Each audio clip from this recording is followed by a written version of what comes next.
Atas putusan majelis hakim yang barusan dibacakan, di mana terdakwa dibebaskan, ya saya ya otomatis gembira karena selaku penasihat hukum.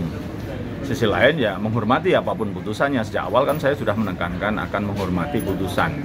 Kalau tidak puas ya ada upaya hukum kan gitu. Dan ini ya sebenarnya ada satu hal yang menjadi catatan saya tentang imunitas lawyer, di mana tadi oleh hakim dinyatakan tidak ada imunitas, seakan-akan kan gitu kan. Nah, sebenarnya saya pengen melakukan upaya hukum terhadap ini gitu. Tapi kan tidak ada upaya banding terhadap putusan bebas. Adanya kasasi dan itu pun haknya jaksa penuntut umum. Tapi sebenarnya bisa aja kita mengajukan kasasi juga atas putusan bebas karena belum lengkapnya, yaitu kita kan sebenarnya pengen ini kan ada imunitas. Apa yang dilakukan klien tidak bisa dibebankan pada lawyernya gitu. Tapi coba masih kita ini tadi, tapi karena sudah menerima ya sudah tidak apa-apa. Tapi sebenarnya prinsipnya bisa harusnya dalam konteks ini kalau kita tidak menerima selaku penasihat hukum dikira tidak menerima, sudah dibebas kok tidak menerima gitu. Ya, tapi misalnya pikir-pikir ngajukan kasasi nanti malah merugikan klien saya. Jadi ya sudah, kita kalau nanti jaksa melakukan kasasi ya kita akan membela klien dengan segala upaya hukum yang ada gitu. Tapi apapun saya salut pada hakim.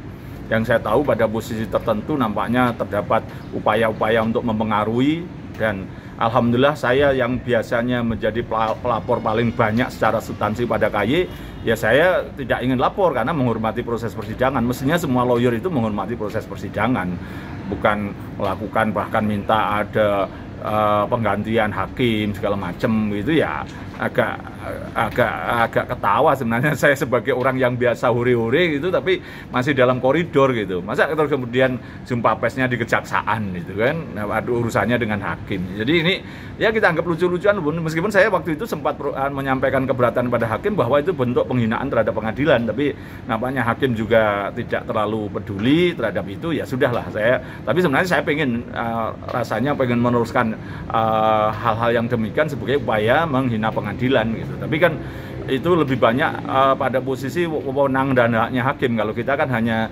posisi sebagai pelapor belum tentu bisa diterima juga. Tapi tidak tahu lah kita nanti apakah judicial review bahwa penghinaan terhadap pengadilan itu juga bisa dilakukan oleh pihak-pihak yang di luar hakim gitu. Jadi ini yang perlu jadi catatan kita semua, bahwa proses persidangan ini banyak ilmu, banyak hal yang baru, dan banyak sesuatu yang masing-masing sebenarnya itu kesempatan besar kepada jaksa penuntut umum, kepada kita semua untuk belajar pada posisi seperti apa sih suatu proses yang sebenarnya sudah dinyatakan berlaku sebagai undang-undang. Lelang oleh KPNL itu dipersamakan dengan putusan pengadilan loh. Itu saya dengar berkali-kali kalau istilahnya eksekusi terhadap istilahnya kredit macet di bank itu hakim selalu mengatakan meskipun ini produknya KPNL ya, tapi dipersamakan dengan putusan pengadilan. Dan itu ini tadi juga dihormati oleh hakim bahwa prosesnya sudah benar dan sudah tidak ada persoalan apapun, tidak ada upaya keberatan, misalnya perlawanan dari proses lelang itu tiba-tiba dipidanakan. Ini kan sebenarnya ya